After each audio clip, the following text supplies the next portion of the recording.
શ્રી ગણેશાય નમઃ મિત્રો, આપ સૌનું હાર્દિક સ્વાગત છે।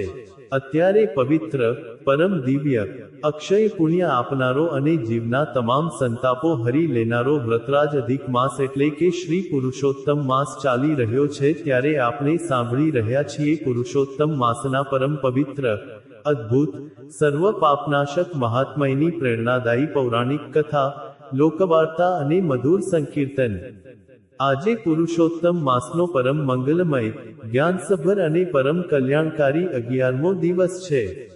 આજે આપણે સાંભળીશું પુરુષોત્તમ માસ કથાનો અત્યંત મહત્વપૂર્ણ, પરમ રહસ્યમય અને જ્ઞાનનો ભંડાર એવો 11મો અધ્યાય।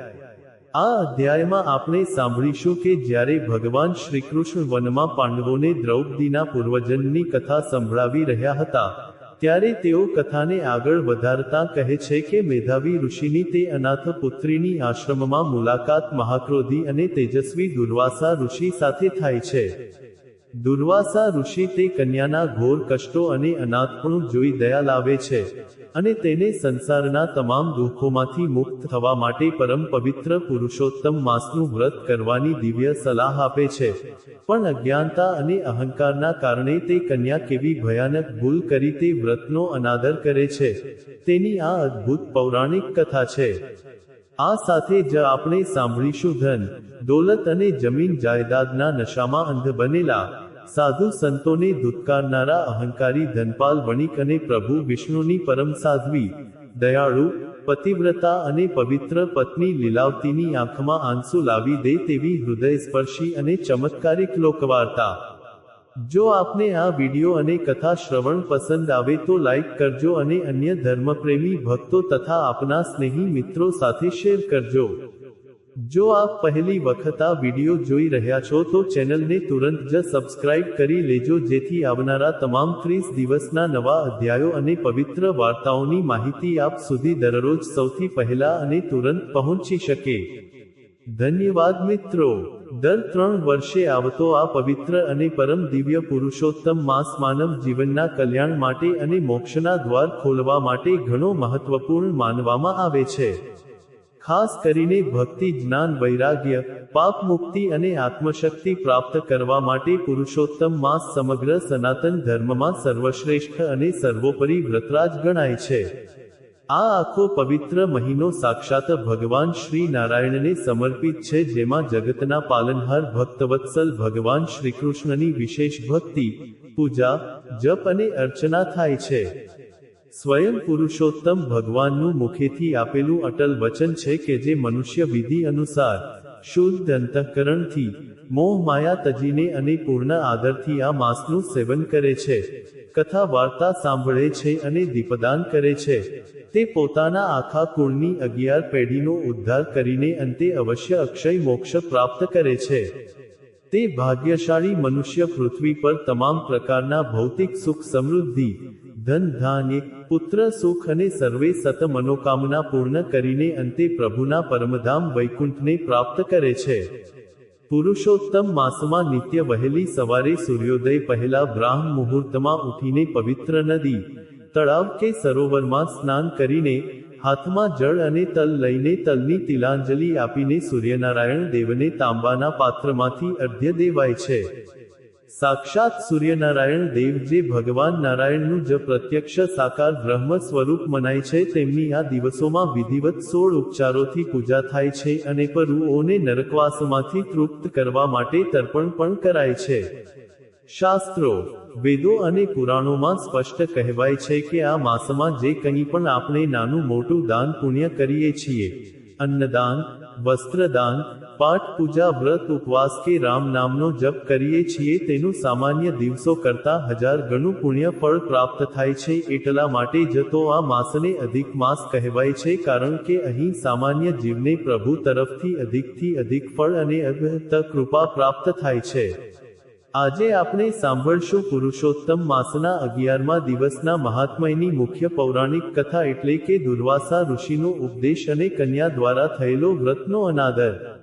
બોલો પુરુષોત્તમ ભગવાનની જય। મહાજ્ઞાની સુતજી નૈમિષારણ્યના 88,000 શૌનકાદી ઋષિઓને આગળ કથા સંભળાવતા કહે છે કે હે મુનિઓ, હવે તમે 11મા અધ્યાયની તે પરમ પવિત્ર અને ગુપ્ત જ્ઞાનથી ભરેલી વૈદિક કથા સાંભળો, જે સાક્ષાત ભગવાન નારાયણ બદ્રિકાશ્રમની પરમ શાંતિ આપનારી પવિત્ર ભૂમિ પર બેસીને દેવર્ષિ નારદજીને કહી રહ્યા છે. પ્રભુ નારાયણ બોલ્યા કે હે નારદ, જ્યારે 10મા અધ્યાયના અંતમાં મહામુનિ દુર્વાસાએ તે અનાથ કન્યાને તેનું દુઃખ અને તપનું કારણ પૂછ્યું, ત્યારે તે કન્યાએ હાથ જોડીને રડતા રડતા કહ્યું કે હે મહાત્મા, હું મારા પિતૃઓના મોક્ષ માટે અને મારા આ અનાથ જીવનમાં એક ઉત્તમ અને અમર પતિ પામવા માટે સાક્ષાત ભગવાન શિવની આરાધના કરી રહી છું. મારે આ સંસારના નાશવંત સુખો નથી જોઈતા, મારે એવો પતિ જોઈએ છે જે સદા મારો રક્ષક બને. કન્યાની આ વાત સાંભળીને ત્રિકાળ જ્ઞાની દુર્વાસા ઋષિએ પોતાના જ્ઞાનથી વિચાર કર્યો અને મધુર વાણીમાં તેને સમજાવતા કહ્યું કે હે પુત્રી, તું જે પતિ અને મોક્ષ મેળવવા માટે આટલું કઠોર અને ભયાનક તપ કરી રહી છે, તે તપથી ભગવાન શિવ અને નારાયણ બહુ લાંબા સમયે પ્રસન્ન થશે અને તારું આ કોમળ શરીર નાશ પામશે. જો તું બહુ જલ્દીથી અને તત્કાળ ફળ મેળવવા ઈચ્છતી હોય તો હું તને એક પરમ ગોપનીય અને સર્વશ્રેષ્ઠ માર્ગ બતાવું છું. હમણાં જ થોડા દિવસો પછી પૃથ્વી પર પરમ પવિત્ર શ્રી પુરુષોત્તમ માસ અધિક માસ આવી રહ્યો છે. આ મહિનો સાક્ષાત ભગવાન નારાયણનો પોતાનો મહિનો છે.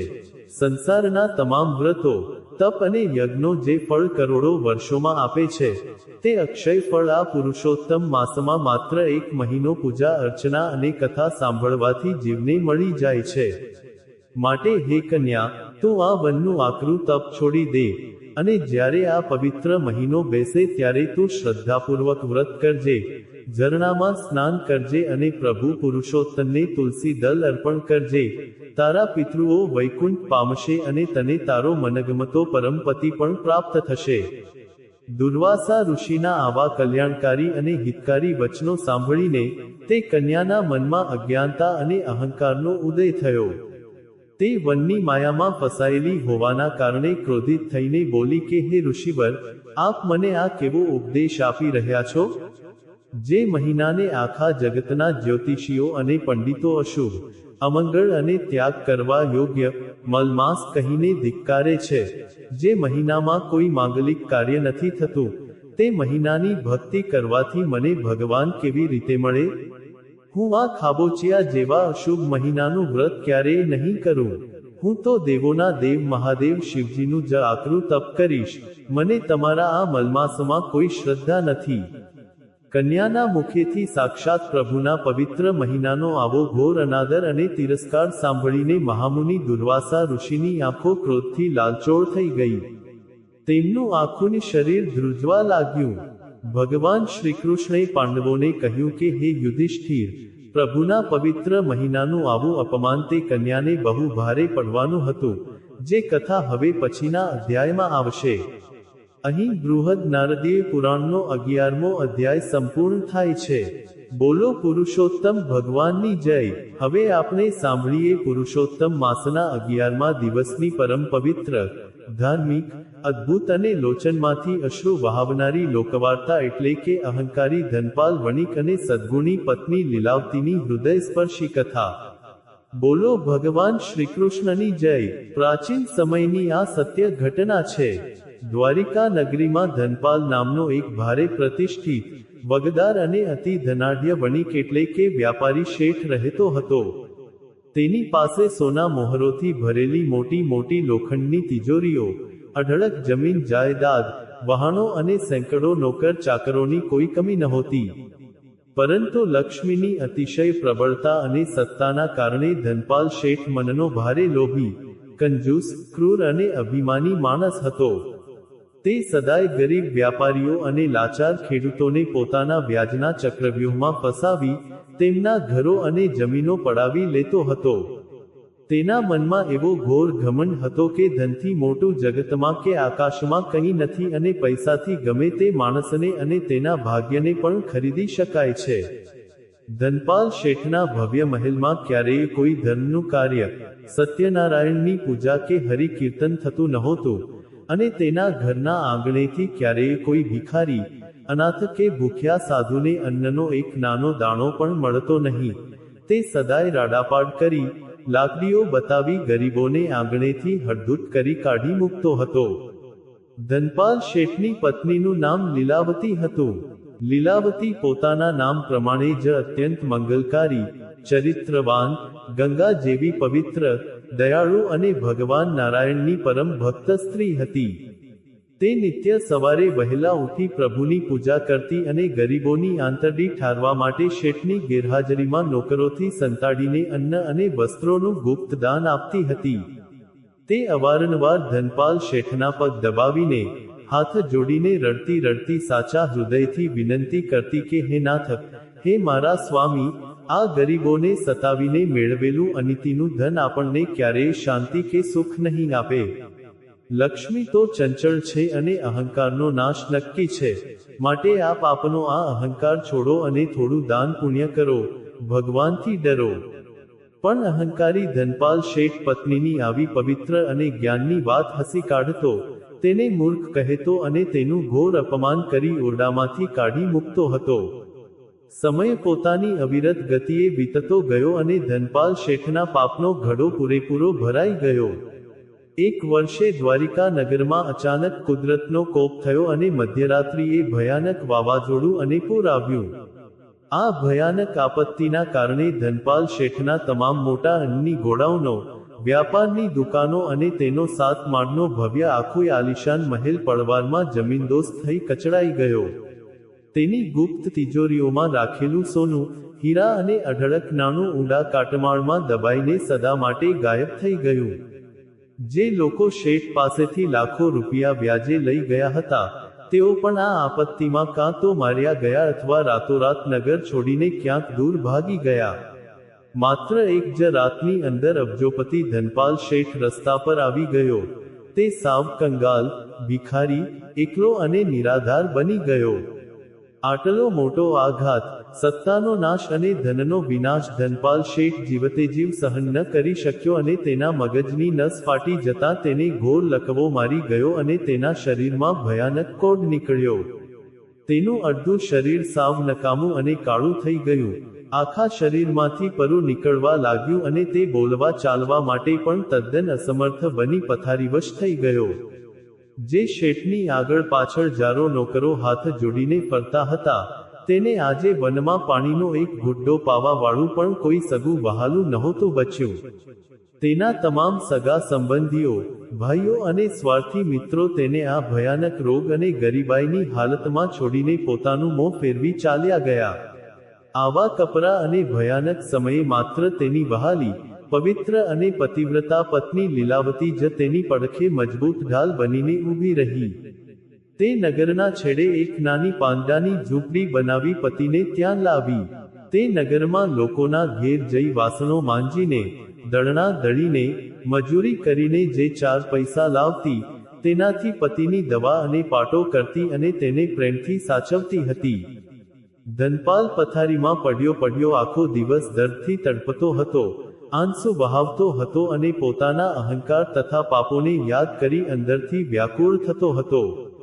સમય જતાં તે જ સમયે પૃથ્વી પર પરમ પવિત્ર, સર્વ પાપનાશક, અક્ષય પુણ્ય આપનારો શ્રી પુરુષોત્તમ માસ અધિક માસનો શુભ પ્રારંભ થયો. લીલાવતીએ પ્રભુ પુરુષોત્તમના ચરણોમાં માથું ટેકવી આખો મહિનો કઠોર વ્રત કરવાનો દ્રઢ સંકલ્પ કર્યો. તે રોજ સવારે સૂર્યોદય પહેલા ઉઠીને પવિત્ર નદીમાં સ્નાન કરવા જતી, કાંઠાગોરમાંની પવિત્ર વાર્તા સાંભળતી અને ઝૂંપડીમાં આવી પથારીવશ, કોઢથી પીડાતા પતિ ધનપાલના માથા પર અને શરીર પર પ્રભુના ચરણામૃતનું પવિત્ર જળ છાંટતી અને તેની સામે બેસીને પુરુષોત્તમ મહાત્મ્યના કલ્યાણકારી અને કરુણાથી ભરેલા અધ્યાયો બહુ જ ભાવ અને મોટા અવાજે વાંચીને સંભળાવતી હતી. ધનપાલ હલનચલન કરી શકતો નહોતો, પણ તે પથારીમાં લાચાર થઈ પડ્યો પત્ની લીલાવતીના મુખેથી આ દિવ્ય પૌરાણિક કથાઓ બહુ જ શ્રદ્ધા, આદર અને એકાગ્રતાથી સાંભળતો હતો. જેમ જેમ કથાના પવિત્ર શબ્દો દરરોજ તેના કાનમાં ગયા, તેમ તેમ પુરુષોત્તમ ભગવાનની દિવ્ય માયાથી ધનપાલ શેઠનું પાષાણ જેવું કઠોર હૃદય પીગળવા લાગ્યો. તેનો સઘળો અહંકાર, લોભ અને ઘમંડ ઓગળી ગયા, અને તેને જ્ઞાન થયું કે ધન તો માત્ર હાથનો મેલ છે, સાચું ધન તો પ્રભુની ભક્તિ અને સંતોષ છે. તેની આંખોમાંથી પસ્તાવાના આંસુઓની નદી વહેવા લાગી. તે મનોમન પ્રભુ નારાયણની ક્ષમા માંગવા લાગ્યો કે હે દીનદયાળ, હે કરુણાનિધાન, મેં આખી જિંદગી ગરીબોને સતાવ્યા, ખેડૂતોની જમીનો છીનવી, સાધુઓનો અનાદર કર્યો, પવિત્ર પત્નીને મારી, મને મારા પાપની યોગ્ય સજા મળી છે. પ્રભુ, મને આ રોગથી મુક્તિ ન આપો તો કાંઈ નહીં, પણ કૃપા કરી મારા આ અશુદ્ધ આત્માનો ઉદ્ધાર કરો. આખો મહિનો લીલાવતીએ પાણી પીને આકરું વ્રત કર્યું અને ધનપાલ ઘોર પથારીમાં સૂતા સૂતા માત્ર સાચો પસ્તાવો કરી એકચિત્તે કથા શ્રવણનું પરમ પુણ્ય મેળવ્યું. પુરુષોત્તમ માસના વ્રતના પરમ પ્રભાવથી અને કથા શ્રવણના અમોઘ પુણ્યથી વ્રતના અંતિમ દિવસે એટલે કે અમાસના દિવસે એક બહુ મોટો અને અકલ્પનીય ચમત્કાર થયો. વ્રતના છેલ્લા દિવસે જ્યારે લીલાવતી પ્રભુ પુરુષોત્તમની અંતિમ આરતી ઉતારી રહી હતી અને કપૂર પ્રગટાવી ઘંટેડી વગાડી રહી હતી, ત્યારે અચાનક ધનપાલના લકવાગ્રસ્ત અને કોઢવાળા અંગોમાં એક દિવ્ય શક્તિનો સંચાર થયો. તેનું આખું શરીર પળવારમાં જ એકદમ સ્વસ્થ, સુંદર, રોગમુક્ત, કોઢ વગરનું અને સોના જેવું તેજસ્વી બની ગયું. તે કૂદકો મારી પથારીમાંથી ઊભો થઈ ગયો અને દોડીને પત્ની લીલાવતીના ચરણો પકડી લીધા અને હર્ષના આંસુ વહાવતા બોલ્યો કે હે દેવી, તું મારી પત્ની નહીં પણ સાક્ષાત પ્રભુની મોકલેલી દૂત છે. તારી ભક્તિ અને આ પવિત્ર પુરુષોત્તમ માસના પ્રતાપે આજે આ પાપી ધનપાલને નવું જીવન અને નવી દિવ્ય બુદ્ધિ મળી છે. તે જ ક્ષણે આખી ઝૂંપડીની અંદર કરોડો સૂર્ય સમાન એક દિવ્ય પ્રકાશ ફેલાયો અને સાક્ષાત ભગવાન પુરુષોત્તમ ચતુર્ભુજ સ્વરૂપે હાથમાં શંખ ચક્ર ધારણ કરી રાધાજી અને લક્ષ્મીજી સાથે પ્રગટ થયા. પ્રભુના આવા અલૌકિક દર્શન કરતા જ બંને દંપતી આંસુ વહાવતા પ્રભુના શ્રી ચરણોમાં સાષ્ટાંગ દંડવત પ્રણામ કરી ઢળી પડ્યા. ભગવાને હસીને પોતાના કોમળ હાથે ધનપને બેઠો કર્યો અને મધુર વાણીમાં કહ્યું કે હે ધનપ, તારા પાપ બહુ મોટા અને ઘોર હતા, જેની સજા તને નરકમાં મળવાની હતી. પણ આ પવિત્ર માસમાં તે જે પરમ શ્રદ્ધાથી પત્નીના મુખેથી મારા મહાત્મયની કથા વાર્તાનું શ્રવણ કર્યું છે અને અંતઃકરણથી સાચો પસ્તાવો કર્યો છે, તેનાથી તારા તમામ 7 જન્મોના પાપો ભસ્મ થઈ ગયા છે. પ્રભુએ લીલાવતીને આશીર્વાદ આપ્યા કે તારી પવિત્રતા અને વ્રતથી તારો આખોય પરિવાર ધન્ય બન્યો છે. ભગવાને તેમની નાની પાંદડાની ઝૂંપડીને સાક્ષાત હીરા મોતીથી જડાયેલા સોનાના સુંદર મહેલમાં બદલી નાખી અને કાટમાળમાં દબાયેલું તેમનું બધું જ ધન બમણું કરીને પાછું પૃથ્વી પર પ્રગટ કરી દીધું. ધનપ શેઠ તે દિવસથી તદ્દન બદલાઈ ગયો. તેણે પોતાના અઢળક ધનનો મોટો ભાગ ગરીબોની સેવા પાછળ, અનાથ આશ્રમો અને અન્નક્ષેત્રો ચલાવવામાં તથા ગાયોની વિશાળ ગૌશાળા બનાવવામાં વાપરી નાખ્યો અને પોતે પત્ની સાથે નિત્ય પ્રભુ પુરુષોત્તમની ભક્તિ કરવા લાગ્યો. જીવનના અંત સમયે સાક્ષાત ભગવાન પુરુષોત્તમનું સોનાનું દિવ્ય વિમાન પૃથ્વી પર આવ્યું અને ધનપ તથા લીલાવતી સદેહે પૃથ્વી પરથી સીધા પરમધામ વૈકુંઠમાં સદાકાળના અખંડ સુખ માટે ગયા.